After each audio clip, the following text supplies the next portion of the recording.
Hey fellow Ristopians, welcome back to Ristopia. I am going to try not to waffle too much today. I think I'm going to have to make it my New Year's resolution to do some editing and and some scripting and some keeping the video length down to a set time.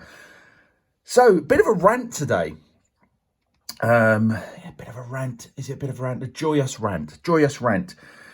So, Amiga versus Grand Seiko service. I think that's what I'm going to call the video. So, yesterday, here we have wrist check. I have my Grand Seiko. I call this my old man Grand Seiko because to me, it's just a standard automatic. It's not a high beat. Obviously, they do spring drive and quartz as well. So, they do four main types of watch. This is quite big. I think it's 41mm with 22mm lug width. I really do like it. It looks very... What I like about it is that it's got a very plain dial. But it does have that lovely blue second hand. But it's very traditional looking. It's like... It looks a little bit, to me, it looks a little bit vintage compared to their newer, or some of their pieces. Yeah,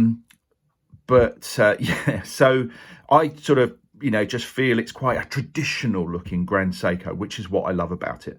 I can't remember the model number, as always. I didn't bother to write it down before the video.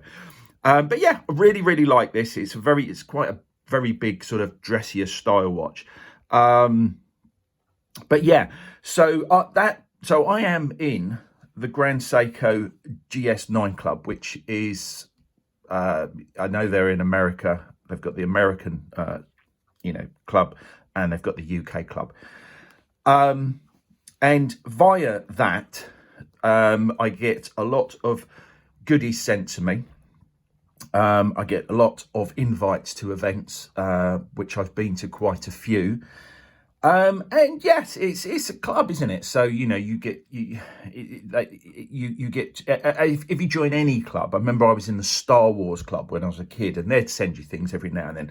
But I've got to say, gifts and from the dealers, from the AD, and I've had experience from both an independent and a boutique.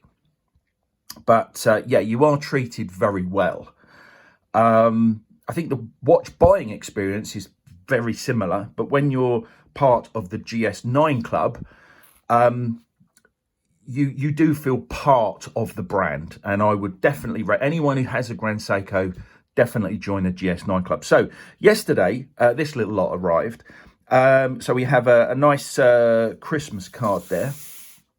The new GS9 Magazine, Volume 1. So I'm guessing, I'm not sure how autumn, winter. Maybe they're going to do 2 a year. Maybe 4. Maybe there'll be a winter, spring, but who knows? But yeah, nice magazine. I know that Amiga do a magazine. I'm probably more interested in reading this, but that's a personal. And there we have a lot of the GS9 events. Some of these I would have been at. I had a quick look, but I'm not in any of the photos. That's the Bond Street Seiko Grand Seiko store, which is very nice, worth a visit if you're in that area. Do I recognise any of these other events? I'm guessing there's. I think one of them is the one they had at the Science Museum. Was it Natural History? Science Museum, I think. I couldn't attend that in London, which was really unfortunate. And there are, other events held in hotels or in watch, dealers. They hold small events in a dealer, bigger events in hotels, venues, and then there was the big one in London, the big recent one in London, which would have been fantastic. They had a Seiko Astron there. If I wasn't away, I would have definitely gone. I don't live in London, but I would have made the effort to go. It would have been fantastic. I'd love to have seen an Astron and, generally. So the events, complimentary food, wine, food, drink, gifts, You know, and very open, very chatty, meeting other like-minded Grand Seiko fans. The other thing, so that's good. Got the magazine. Wasn't expecting any of this, so it's always nice when I receive a little package. I mean, these things happen multiple times a year. It is the second Christmas gift that I've had. And a little gift was, well, I say little gift, I think it's really nice. A pin, like a pin badge, a GS9 Pin Badge, which, you know, I think guys tend to be like basically little boys. And this really appeals to me. I was very, very pleased to receive this. But it was the card that I really liked. Now, I don't think... yeah, so it's got an embossed Grand Seiko on it. I hope you can see the depth of that. I just thought it was just very classy, very nice. I do love the whole Japanese theme of their gifts. I found out yesterday that there's some Grand Seiko chopsticks, which I do not have, and I eat a lot of food with chopsticks. So I'm into my noodles, and I always eat with chopsticks. So yeah, I'm a bit jealous that I don't have the chopsticks, so I'm gonna have to try and source some of those maybe. But yeah, nice card. I imagine that this is like printed on, but they've all signed it, all the guys. I've met quite a few of these guys, obviously Rob, Rochelle, Simon, I think that is there. Michael, I've met. Trying to think of these other guys. I don't think I've met these guys, but I've met quite a few of the Grand Seiko guys. And yeah, I really am pleased to own a Grand Seiko, be in the Grand GS9 Club. If you've seen some of my other videos, you'll know that I whinge about the bracelets. And yeah, I mean, I wish the bracelets were better. I think that they're holding the brand back, and it doesn't mean I don't love the brand. I just can't see myself buying another Grand Seiko whilst they do not have any form of micro adjust.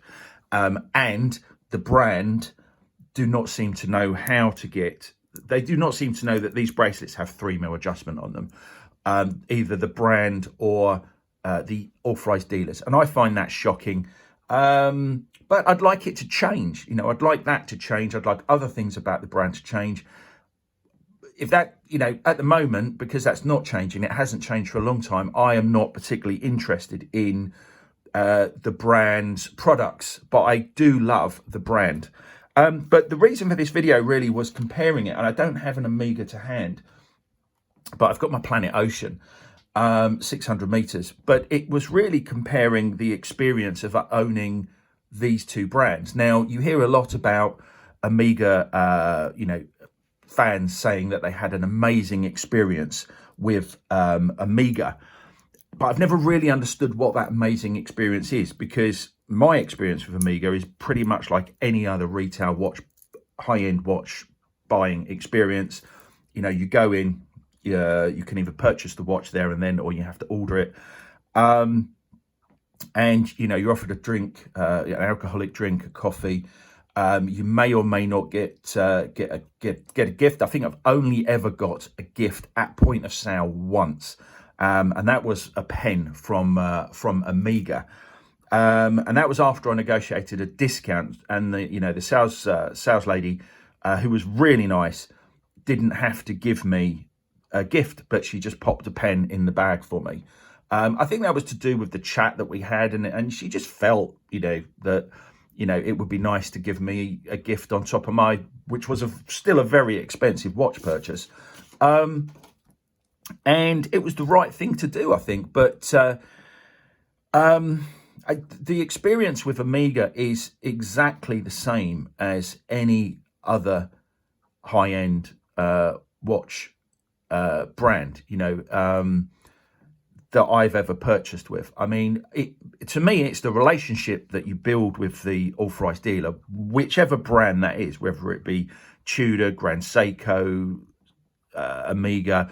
Rolex is always obviously the elephant in the room that everyone seems to knock. But I have never experienced any difference between what happens. And the thing is that often the same dealer will sell, Grand Seiko, Amiga and Rolex in the same dealership.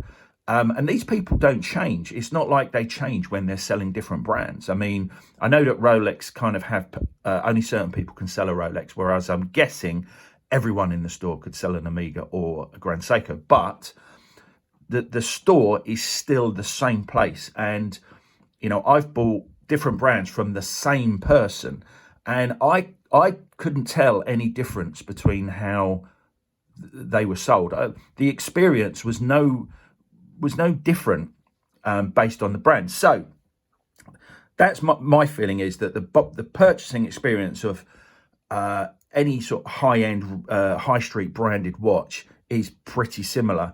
The things that make a difference are how you interact with the store. So whether you're a dick or whether you're a nice guy that chats with them, and how that chat goes. The actual salesperson, of course, because a shop is only as good as the salesperson that you speak to. And that's it. I can't see any difference. I mean, if anyone can tell me of any difference that they can think of, please don't mention availability, because each brand has its own pieces that are as unavailable as the others. So they all have unavailable pieces. So saying something's unavailable isn't really a reason to diss that brand. That isn't the salesperson's fault. That is just how it is. But the exception to that rule, as I say, is joining Grand Seiko's GS9 Club.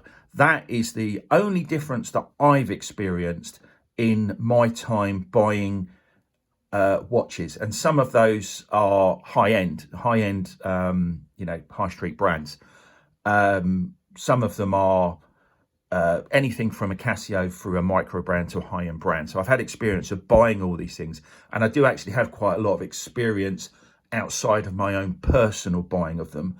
And it's just retail, it's just being given a coffee or a glass of fizz or a beer.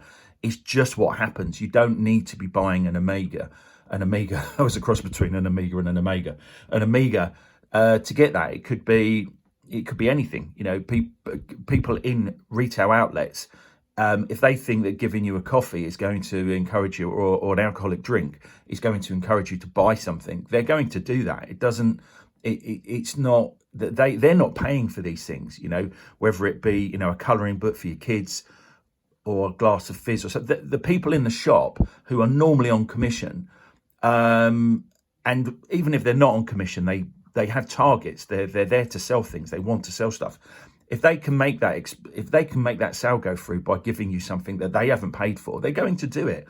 It's not a big deal. It's not a fantastic experience. It's just, well, basically it's kiss-arsing, really. If I'm going to be really honest about it, it's kiss-arsing. So, but yeah, that's my experience particularly between, because Amiga, you hear a lot about how great the experience of buying the timepiece, the watch, was, more than with other brands. It's just that's how I see it anyway. It's not really mentioned. I think certain brands are,